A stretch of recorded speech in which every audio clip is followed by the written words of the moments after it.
Hai Mama, jom kita unboxing breast pump Youha Cherry X single electric breast pump yang rechargeable. Tengok dalam ni.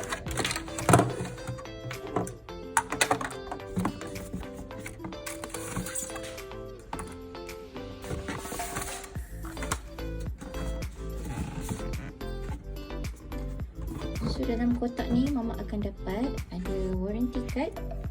Warranty Youha Cherry X ni adalah selama 1 tahun dengan 1-to-1 exchange. Maksudnya jika ada sebarang masalah dengan motor pump, Mama akan dapat dengan gantian dengan motor pump yang baru. Okay, Youha dia tak baiki motor pump, Mama terus dapat gantian motor pump yang baru. Okay, dalam ni ada user guide.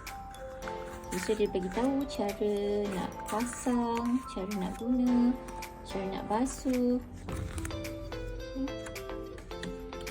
Dan Mama akan dapat dia punya charger adapter. Yang ni berbentuk USB. So kalau Mama nak charge dekat power bank pun boleh.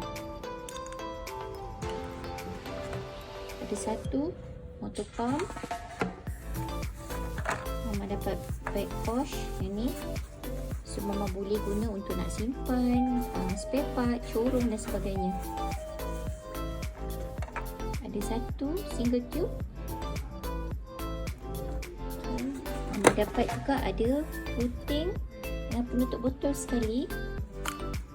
Ini sangat-sangat best. Ini boleh guna untuk bagi susu kat baby.